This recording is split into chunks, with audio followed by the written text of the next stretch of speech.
오늘 주시는 말씀 두 군데에서 보겠습니다.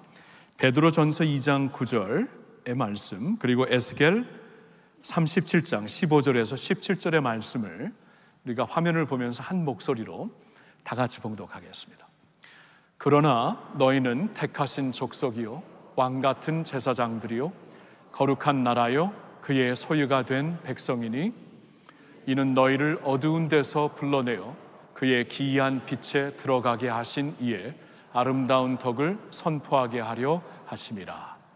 여호와의 말씀이 또 내게 임하여 이르시되 인자야 너는 막대기 하나를 가져다가 그 위에 유다와 그 짝 이스라엘 자손이라 쓰고 또 마른 막대기 하나를 가지고 그 위에 에브라임의 막대기 곧 요셉과 그 짝 이스라엘 온 족속이라 쓰고 그 막대기들을 서로 합하여 하나가 되게 하라.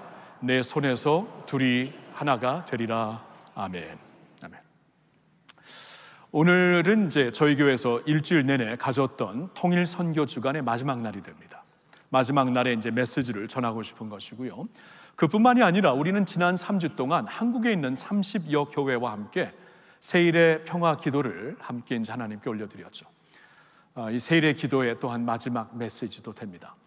저는 그러한 의미에서 오늘 서로 축복하라라는 제목으로, 서로 축복하라, 이 제목으로 말씀을 전하고 싶습니다. 여러분, 우리의 나라가 진정 잘 되려면, 우리의 사회가 진정 좀 변화가 되려면, 또 우리가 변화가 되려면 서로 축복을 해야 되겠죠. 서로 축복을 하며 세워지고 권면하고 격려하며 이렇게 이제 사랑으로 이렇게 힘이 될 수 있을 때 사회도 바뀌고 나도 바뀌고 나라도 바뀌게 되는 것입니다. 서로 축복하지 않고 서로 헐뜯고 서로 싸우고 서로 당을 짓고 서로 무너뜨린다면 무슨 소망이 있겠습니까? 그래서 우리가 이 나라와 민족을 품고 기도하는 하나님의 백성들로서 서로 축복하라라는 이 말씀이 오늘 6월 내내 주신 말씀 중에 이제 결론이 되었으면 하는 것입니다. 자, 우리가 이제 축복하며 살아야 되는 이제 몇 가지 이제 중요한 이유를 좀 말씀드리고 오늘 말씀을 좀 이어가겠는데요. 첫째로는 우리가 하늘의 모든 신령한 복을 예수님 안에서 받았어요. 이미 받았어요. 에베소서 1장 3절에 보면은 그리스도 예수 안에 있는 우리에게 하나님의 모든 신령, 하늘의 모든 신령한 복을 우리에게 주셨다라고 말씀을 해주시고 있습니다. 여러분, 근데 믿는 자들 가운데서도 어떤 경우에는 내가 복받았다 이렇게 느껴지지 않는데요, 나는 복받은 사람이라고 그렇게 여겨지지 않는데요, 그런 말을 할 수가 있겠지요. 근데 그 이유는 우리가 생각하는 복과 하나님이 생각하는 궁극적인 복이 달라서 그렇습니다. 우리가 생각하는 세상적인 복은 세상에서 잘 되고 세상에서 잘 살고 그런 것이겠죠. 그러나 하나님이 우리에게 주시고자 하는 궁극적인 복은 그것 이상입니다. 아니, 그걸 뛰어넘는 복입니다. 하나님 안에서 영원을 바라보면서 잘 되게 하는 그 복을 주시려고 하는 거예요. 세상에서 잘 되고 잘 먹고 잘 사는 게 어쩔 때는 우리에게 복이 아니고 화가 될 수가 있습니다. 하나님이 생각하시는 복이 다를 수가 있어요. 그래서 우리가 느끼지 않을 수도 있겠지만 이건 믿음으로 우리가 그냥 받아들여야 되고 믿음으로 느껴야 되는데, 하나님이 그리스도 예수 안에서 하늘의 모든 신령한 복을 우리에게 주셨다고 하셨습니다. 이미 주셨다. 예수 안에서 죄 용서를 받으셨죠. 예수님 안에서 구원을 받았죠. 예수님 안에서 의롭다 칭함을 받았죠. 예수님 안에서 거룩한 백성이 되었죠. 예수님 안에서 하나님의 자녀가 되었습니다. 하나님의 모든 신령한, 하늘의 모든 신령한 복을 예수님 안에서 우리에게 주신 줄로 믿습니다. 믿음으로 받아들여야 되는 거예요. 이렇게 하나님의 신령한 복, 하늘의 모든 신령한 복을 하나님께서 우리에게 이미 주셨다면은 그 복을 이제 흘려내야 하는, 이 복이 나를 통해서 흘러가게 하는 그러한 사명이 우리에게 분명히 주어진 것이에요. 그래서 서로 축복하라는 것은 우리에게 없는 것을 쥐어 짜내라는 것이 아닙니다. 이미 하나님이 우리에게 주신 복을 온 세상에게 유통하고 선포하고 끼치라, 그런 뜻이 되겠죠. 이미 복을 받았기 때문에. 그리고 우리가 왜 서로 축복해야 되냐면은 또 한 가지는 오늘 우리가 본 말씀에서 우리가 그 대답을 찾을 수가 있는데, 하나님이 우리를 그리스도 안에서 너희는 왕 같은 제사장이라고 말씀을 하셨기 때문이에요. 너희는 왕 같은 제사장이라. 우리에게 새로운 직분을 주셨어요. 왕 같은 제사장. 여러분, 구약 성경을 보면 제사장들은 아무나 될 수 있는 게 아니었습니다. 아무나 되려고 하다가 죽은 사람들도 있어요. 하나님께 심판을 받고. 하나님께서 모세의 형이 되는 아론과 아론의 자손들에게, 아들들에게 주신 독특한 직분이었습니다. 그런데 이제 예수님이 오신 후에는 그 직분이 그리스도 안에 있는 우리 모두에게 주어진 직분이 된 것이에요. 너희는 왕 같은 제사장이라 라고 말씀을 하고 있습니다. 왕 같은 제사장이라고 말씀을 하셨다면은, 그러면 제사장이 하는 역할이 무엇인가? 제사장이 하는 역할 중에 가장 대표적인 것은 축복하는 역할입니다. 우리가 제사장들로서 손을 들고 세상을 향하여, 우리 가정을 향하여, 자손들을 향하여, 나라와 민족을 향하여 축복할 수 있는 직책이 우리에게 주어진 것이에요. 이것을 어디서 우리가 굉장히 드라마틱하게 볼 수 있냐면은 민수기 6장에서 볼 수가 있는데요. 민수기 6장 22절의 말씀부터 한번 잠시 볼까요? 제가 이 말씀을 한번 쭉 읽어보겠습니다. 여호와께서 모세에게 말씀하여 이르시되 아론과 그의 아들들에게 말하여 이르기를 너희는 이스라엘 자손을 위하여 이렇게 축복하여 이르되 여호와는 내게 복을 주시고 너를 지키시기를 원하며 여호와는 그의 얼굴을 내게 비추사 은혜 베푸시기를 원하며 여호와는 그 얼굴을 내게로 향하여 두사 평강 주시기를 원하노라 할지니라 하라. 그들은 이같이 내 이름으로 이스라엘 자손에게 축복할지니 내가 그들에게 복을 주리라. 자, 이 말씀을 보시면은 하나님이 이제 출애굽한 후에 광야 생활을 하고 있는 백성들에게 주신 말씀입니다. 여러분, 이스라엘 백성들이 광야 생활 40년을 했죠. 40년 동안 했다는 것은 이건 굉장한, 이게 모르겠어요. 우리 사막이 없는 한국에서는 뭐 미국이나 이런 뭐 멕시코 같은 데 가서, 아니면 아프리카 같은 데 가서 사막을 가면 참 로맨틱하고 좋더라고요. 뭐 그러는데 여러분, 그것도 하루 이틀이지. 사막에서 한 일주일 살아보세요. 1년 살아보세요. 이건 뭐 사는 게 아닙니다. 너무나 힘들어요. 너무나 힘들어요. 근데 사막에서 그 많은 사람들이 40년을 살았다고 생각해 보세요. 얼마나 지쳤겠습니까? 얼마나 힘들었겠습니까? 근데 그 사람들에게 하나님이 이렇게 완전히 인생의 삶에 지쳐있는 사람들에게 하나님이 그들에게 복을 주시려고, 그들의 마음을 이제 아주 신선한 은혜로 새롭게 하시려고 한 가지 허락하신 제도가 있어요. 제사장 제도를 허락하시어서 아론에게, 지금 방금 전에 본 말씀처럼 아론과 그 아들들은 백성들을 향하여 손을 들고 이렇게 선언을 하라. 여호와 하나님은 너희들에게 복을 주시되 그의 얼굴을 너희들에게 돌리시고 너희들에게 평화를 주시며 너희에게 은혜를 끼치시기를 원하노라 하면서 축복을 하면은 하나님께서 제사장들의 그 축복을 선포하는 기도 소리를 듣고 백성들에게 복을 주리라 라고 말씀을 하시는 거예요. 그러니까 제사장들의 역할이 백성들을 향해, 우리 이웃을 향해, 가정을 향해, 우리 다음 세대를 향해 축복하는 의무가 주어졌다라는 것이에요.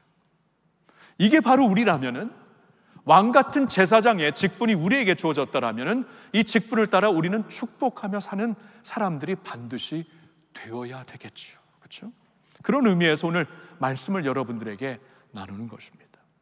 자, 그런데 오늘 우리가 또 한 군데에서 말씀을 보았죠. 그것은 에스겔 37장의 말씀입니다.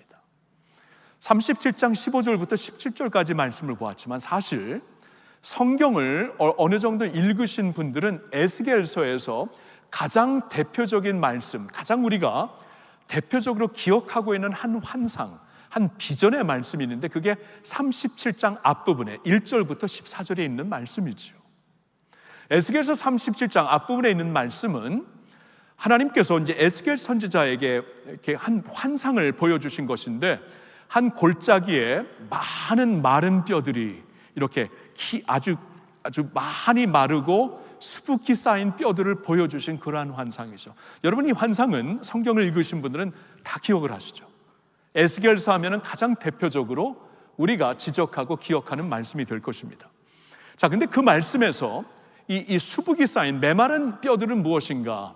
이 그 에스겔서 전체의 말씀 그리고 역사적인 문맥을 보면은 그 의미는 너무나 이렇게 명확합니다. 에스겔에게도 명확했을 것이고 그 당시 말씀을 받은 백성들에게도 명확했을 거예요. 거기 이렇게 수북이 쌓여 있는 뼈는 바로 이스라엘 민족을 얘기하는 것이었습니다. 지금 이스라엘은 나라를 잃은 상태였어요.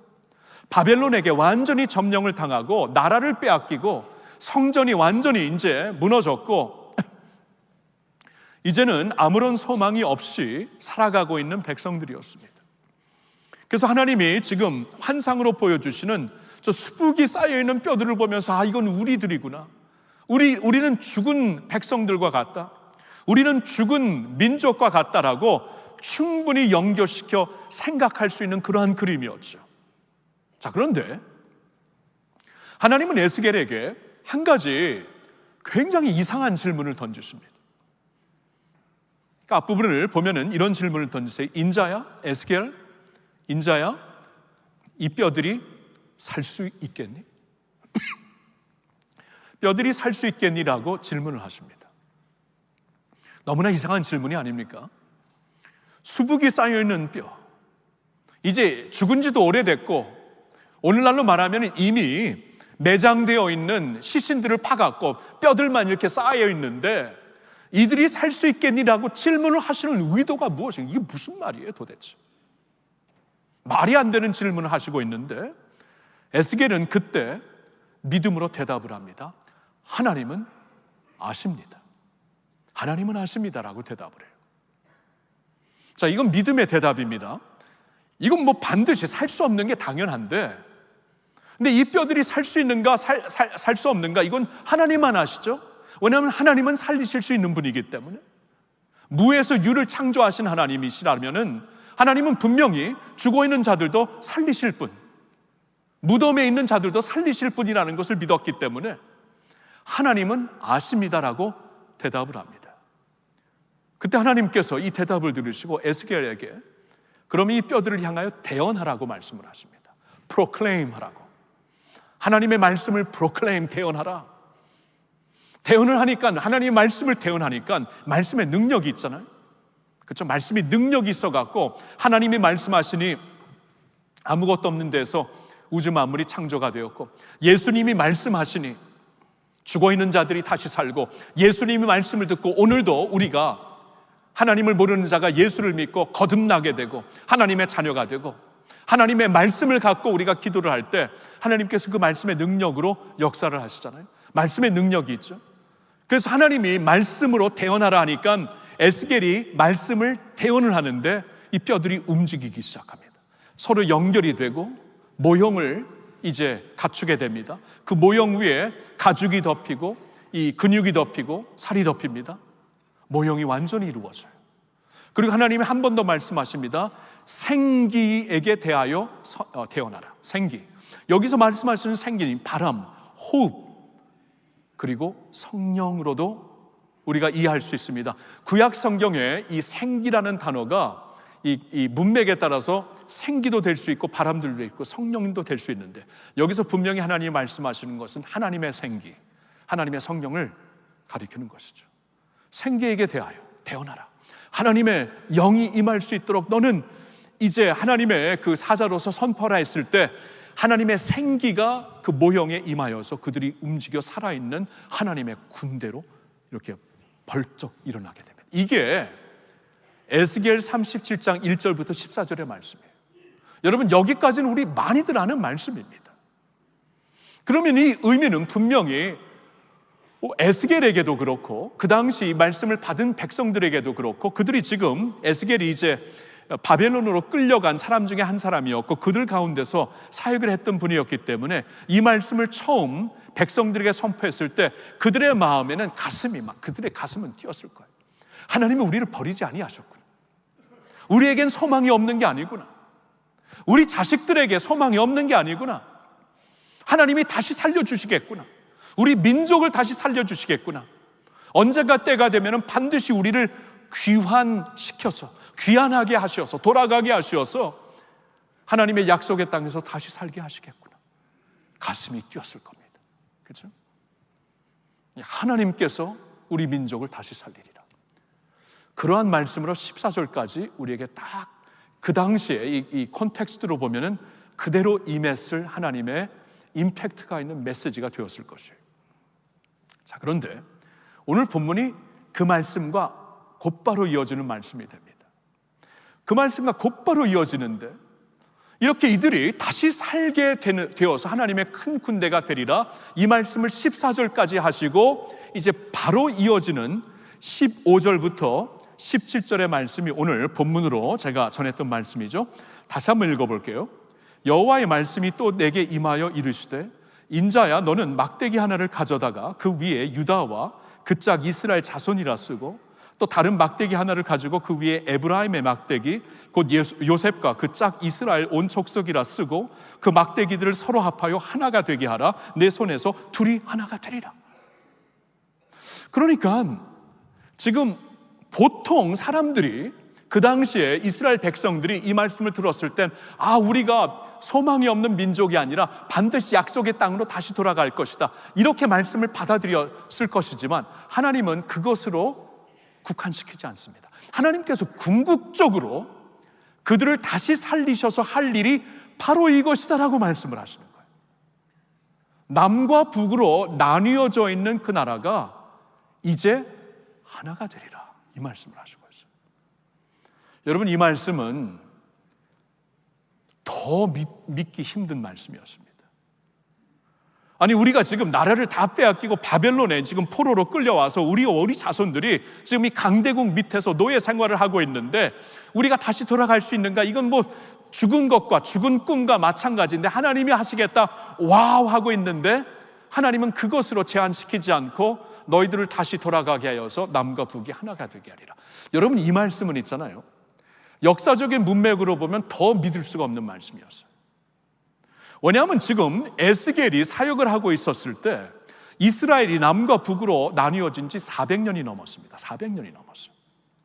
917 BC에 915년 BC에 나뉘어졌기 때문에 이미 400년이 다 되어가는, 넘진 않았네요, 그렇죠? 400년이 되어가는 그러한 시간이 흘렀어요. 여러분, 비교적으로 우리나라를 보면은 우리나라가 언제 분단이 됐죠? 언제 남과 북으로 분단됐는가? 이제 우리나라의 분단의 역사를 보면 1945년도에 국토 분단이 이루어졌고 세계 2차 전쟁이 끝나면서 일제 강제가 이렇게 나가면서 국토적으로 북과 남이 소련과 미국으로 인하여서 국토적으로 그때 분단이 됐고, 체제적으로, 그러니까 역사의 어떠한 체제와 시스템으로는 1948년도에 남한 대한민국과 이 북한 인민공화국이 그때 이제 체제적으로 1948년도에 분단이 됐고요.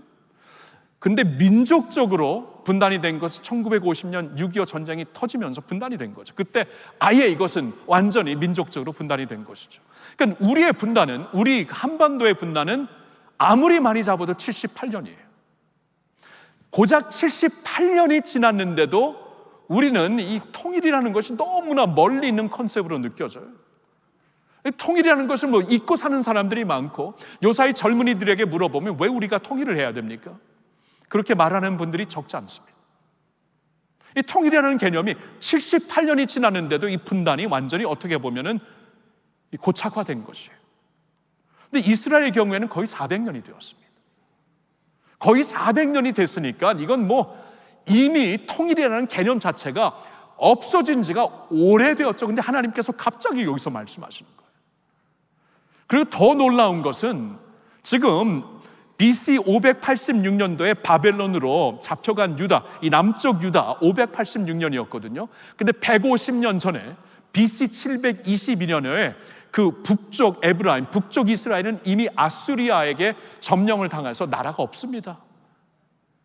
북쪽은 아예 나라가 없어진 지 150년이 지났고, 남북으로 나뉘어진 지는 역사적으로 거의 400년이 되었는데 하나님이 느닷없이 이 말씀을 꺼내시는 거예요.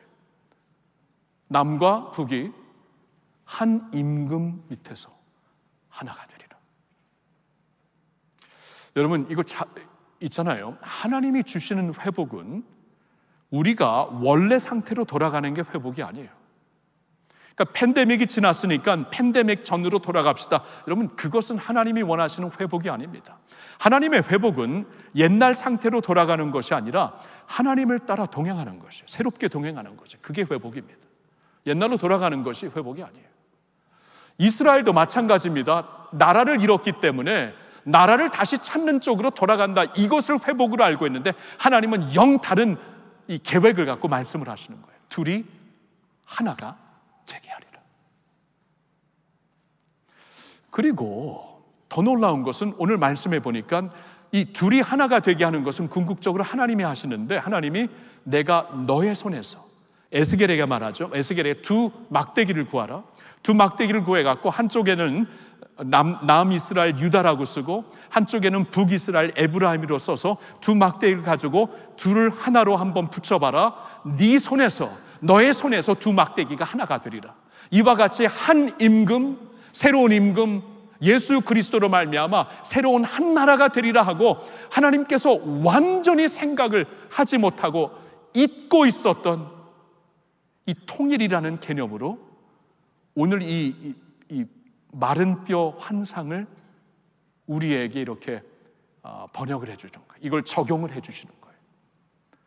여러분, 이 말씀이 우리 한국 크리스천들에게는 얼마나 다가오는 말씀입니까? 모르겠어요. 제가 미국에서 오랫동안 자랐기 때문에 미국 크리스천들이 이 말씀을 받았을 때 이런 말씀이구나 하고 적용하는 어떠한 임팩트, 멕시코 크리스천들, 말레이시아 크리스천들, 아프리카 크리스천들이 오늘 이 말씀을 받아들이면서 받는 임팩트와 우리 한국 성도들이 받는 임팩트는 전혀 다르죠. 왜냐하면 우리나라가 남북으로 분단되어 있기 때문에. 그리고 이 분단된 이 남북의 통일이라는 것은 이건 점점 멀어지고 있어요. 점점 지금 들려오는 뉴스는 이제 점점 멀어지는 것 같아요. 이 도저히 이루어지지 않을 것 같아요. 그렇죠?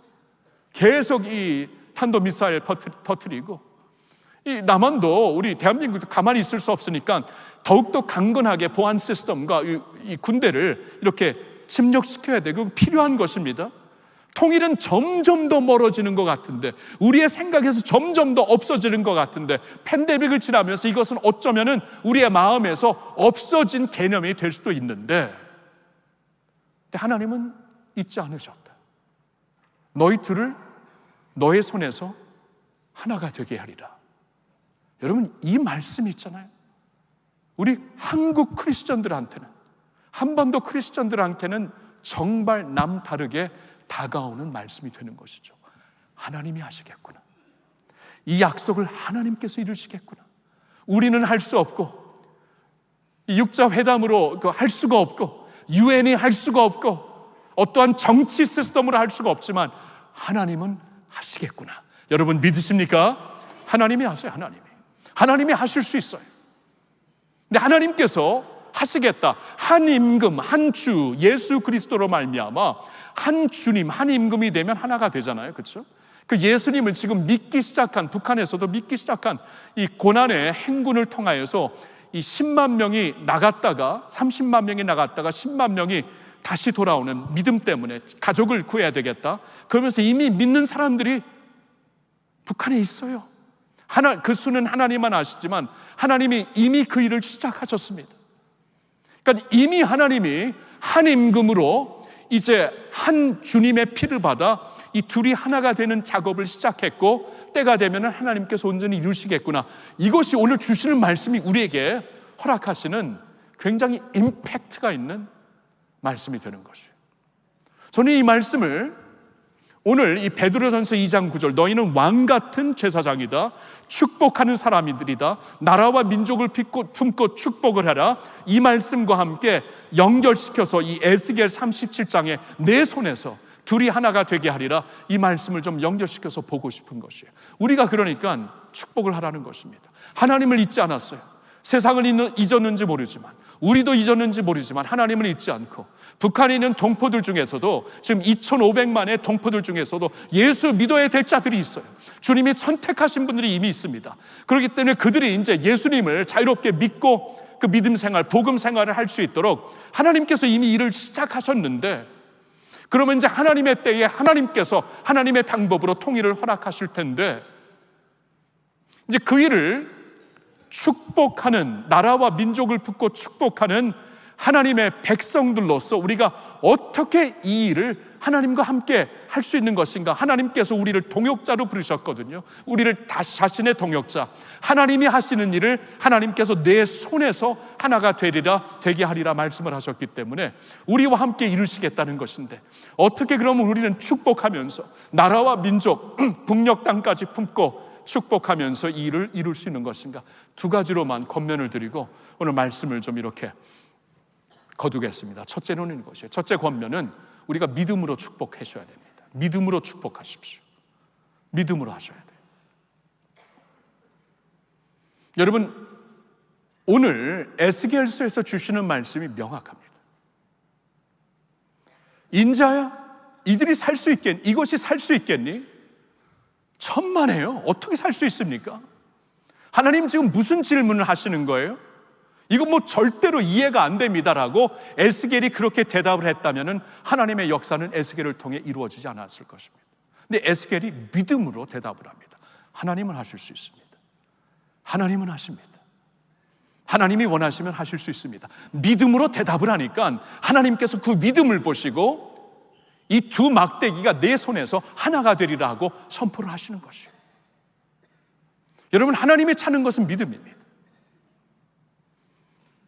여러분, 하나님이 성경을 보니까 히브리서 11장 6절에 믿음이 없이는 하나님을 기쁘시게 할 수 없나니 하나님께 나아가는 자는 반드시 그가 계신 것과 그를 찾는 자들에게 상 주시는 이심을 믿어야 할지니라. 믿음으로 역사하십니다. 하나님이 우리를 통해 역사하시는데 우리에게 요구하시는 것은 믿음이에요.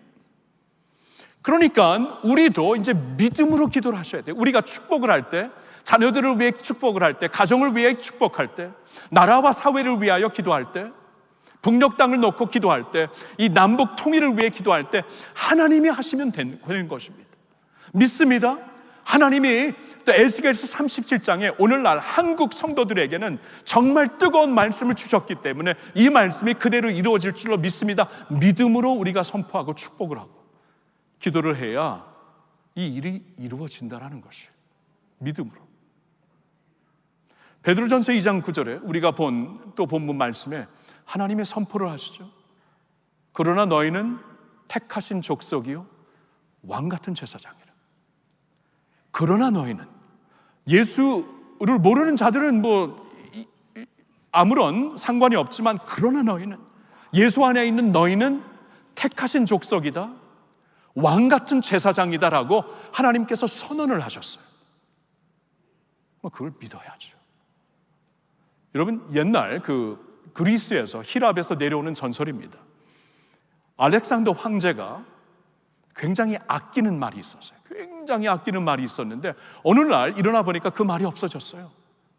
누가 훔쳐간 건지 말이 도망간 건지 그 황제가 너무나 아끼는 말이 없어진 것 있죠. 근데 그날 한 반나절이 지나서 한 1등병이 그 말을 찾아다가 왕에게 가지고 옵니다. 왕에게 드립니다. 왕이 그 말을 받으면서 그 1등병에게 한마디를 던집니다. Thank you, Captain. 고맙소, 캡틴.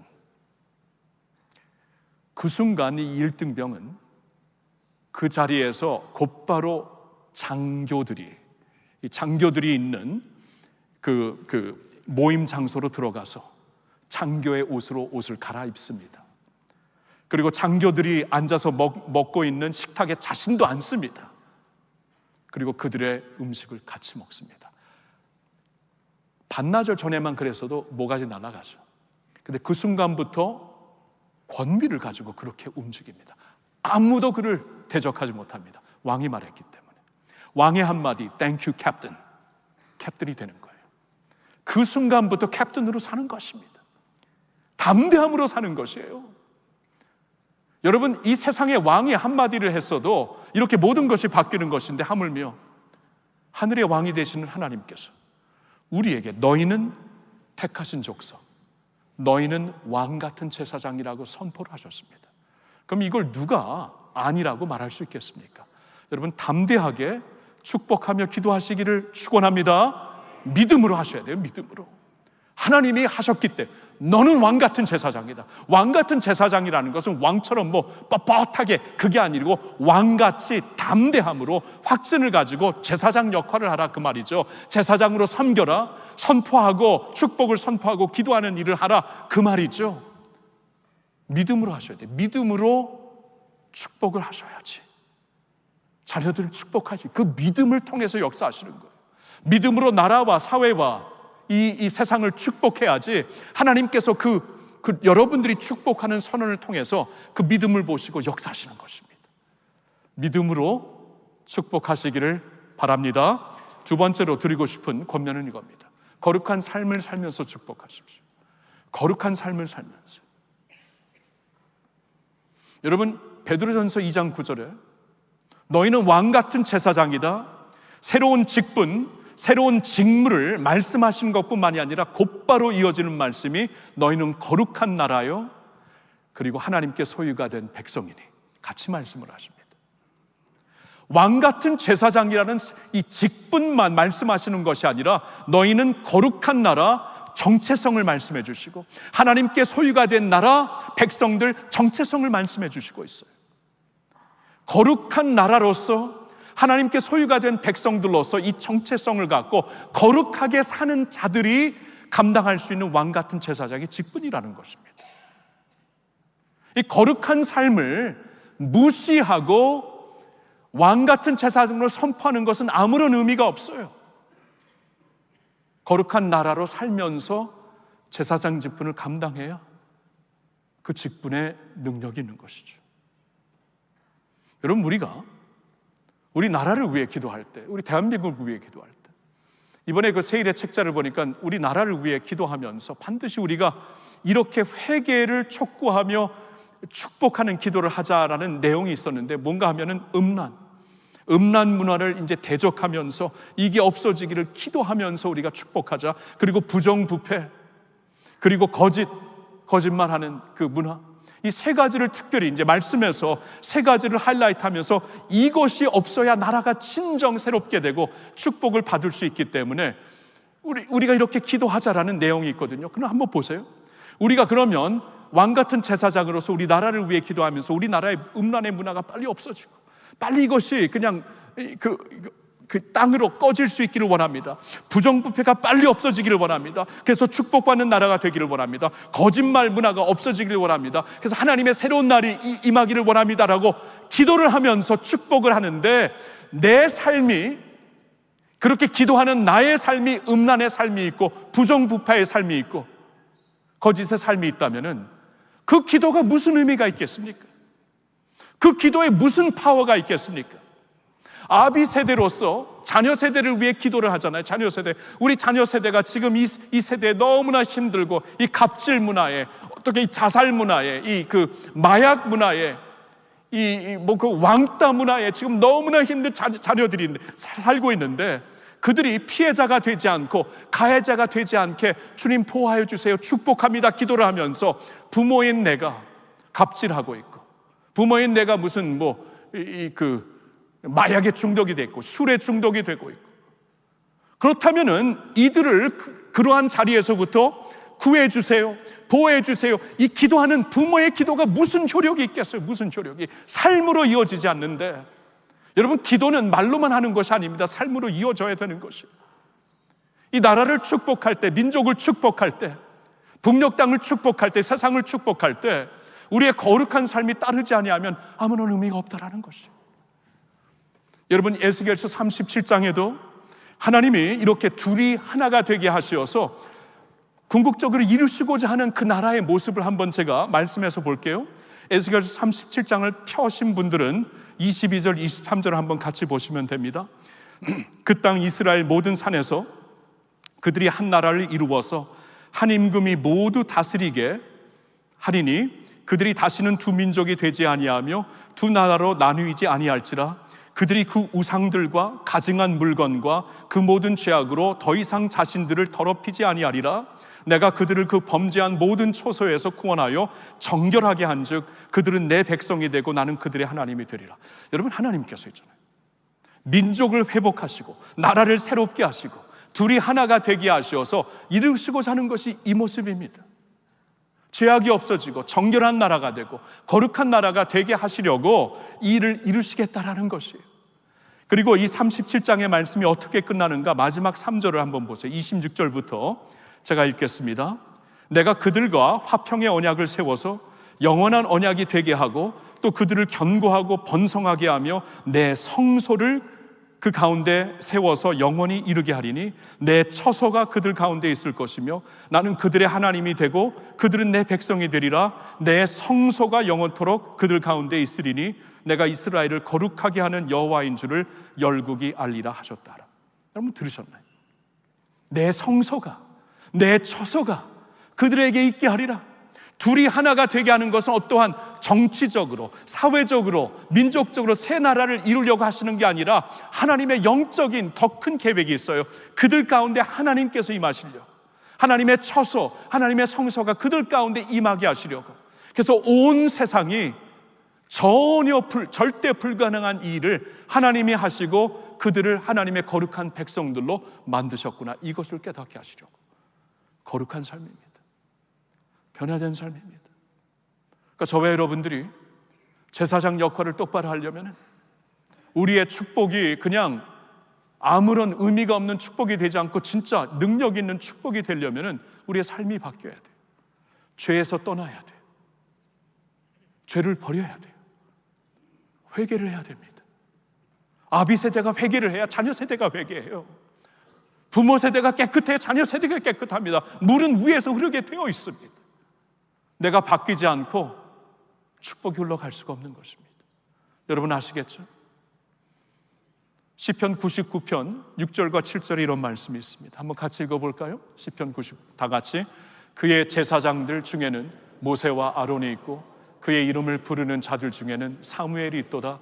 그들이 여호와께 간구함에 응답하셨도다. 여호와께서 구름 기둥 가운데서 그들에게 말씀하시니 그들은 그가 그들에게 주신 증거와 율례를 지켰도다. 여기 말씀을 보면 6절을 보시면은요, 구약에 수많은 제사장들이 있었어요. 이름을 다 기록할 수가 없을 정도로 많은 제사장들이 있었는데 그 중에 3명을 하나님께서 지적하여 우리에게 알려주십니다. 그 많은 제사장들 중에 모세가 있었고 아론이 있었고 사무엘이 있었다. 그들이 하나님께 간구하며 그들이 축복을 빌며 그들이 중보하면서 나라와 백성을 품음에 하나님께서 응답하셨도다, 이렇게 말씀합니다. 그 이유가 무엇입니까? 7절을 보세요. 여호와께서 구름 기둥 가운데서 그들에게 말씀하시니 그들은 그가 그들에게 주신 증거와 율례를 지켰도다. 하나님의 말씀을 지키며 살았다. 거룩하게 살았다. 하나님과 동행했다. 그 말씀이죠. 수많은 제사장들이 있었지만 제사장들이 하나님의 말씀을 순종하며 제사장 역할을 한 것이 아니었습니다. 자신들도 욕심을 품으면서 자신들도 세상의 어떠한 그 갑질 문화에 소속되어 있으면서 자신들도 세상에 여러 가지 일들에 중독이 되어 있으면서 제사장 역할을 했던 사람들 많이 있어요. 성경에도 나오고 있습니다. 그런 사람들이 아닙니다.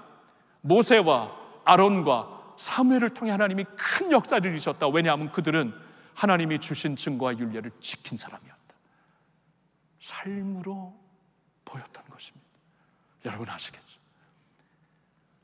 우리의 이 축복의 이 사명, 이 축복하며 살아야 되는 이 사명이 이제 주 안에서 정말 파워풀하게 능력 있게 이루어지기 위해서 여러분 우리가 죄를 회개하고 성령으로 새롭게 되어 죄를 거부하고 거룩한 삶, 순종의 삶을 살 수 있기를 예수님의 이름으로 축원합니다.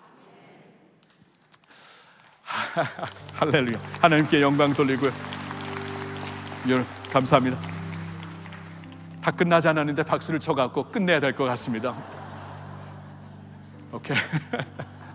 이렇게 끝내볼게요. 한번 다 같이 일어나 볼까요? 다 같이 일어나서 우리가 오늘 있잖아요. 이 제사장 역할을 이제 하나님이 우리에게 주셨기 때문에 이 역할을 한번 우리가 프랙티스하면서 끝냈으면 좋겠어요. 너희들은 축복하는 사람이다. 축복하는 왕 같은 제사장이라고 말씀을 하셨습니다. 그럼 이 시간에 우리가 이제 믿음으로 이제 우리의 삶도 깨끗해져야 되겠고 믿음으로 축복을 할 겁니다. 여러분 축복이 필요한 여러분 가정 생각해 보세요. 떠올려 보세요. 자녀들 떠올려 보세요. 우리 사회를 한번 떠올려 보세요. 나라와 민족을 떠올려 보세요. 북한을 떠올려 보세요. 온 세상 선교 지역을 떠올려 보세요. 그리고 왕 같은 제사장들입니다. 떠올리면서 그들을 축복하는 겁니다. 믿음으로 제사장들이 하듯이 두 손을 듭니다. 두 손을 들고 우리 자식들을 향해, 가정을 향해, 나라와 민족을 향해, 북녘 땅과 온 세상을 향해 우리 한번 축복합니다. 민수기 6장의 말씀 그대로 하나님이 주신 그 축복을 이 시간에 믿음으로 선포하겠습니다. 다 같이 여호와는 내게 복을 주시고, 다 같이 너를 지키시기를 원하며 여호와는 그의 얼굴을 내게 비추사 은혜 베푸시기를 원하며 여호와는 그 얼굴을 내게로 향하여 드사 평강 주시기를 원하노라. 아멘, 아멘. 여러분, 이러한 선포가 여러분의 삶을 통해, 입술을 통해, 여러분의 믿음을 통해 선포되는 곳마다 주님의 축복이 임하시기를 예수님의 이름으로 축원합니다. 폭포수처럼 임하기를 예수님의 이름으로 축원합니다. 할렐루야, 할렐루야. 모든 영광 주님께 올려드립니다. 고마우신 주님, 오늘 우리는 6.25 전쟁 73주년을 맞이하여 주님이 나라가 이렇게 힘들고 어려운 상황에 지금 70년이 지나고 있죠. 하나님은 하실 수 있다라는 이 말씀을 붙잡고 너의 손으로 너를 통하여 내가 할 것이다라는 말씀을 붙잡고 주님 앞에 나옵니다. 그리고 너희는 왕같은 제사장이라 말씀하신 주님의 그 말씀을 권위적으로 받아들이고 그 말씀의 권세를 가지고 이 사명을 감당하기를 원합니다. 서로 축복하는 주의 백성들 되게 하여 주시옵소서. 축복하는 한국 국민들이 되게 하여 주시옵소서. 축복하는 한반도의 시민들이 되게 하여 주시옵소서. 그리고 온 세상을 주님의 이름으로 품고 축복하는 열방의 백성들이 되게 하여 주시옵소서. 할렐루야. 우리 주 예수님의 이름으로 감사드리며 기도하옵나이다. 아멘, 아멘.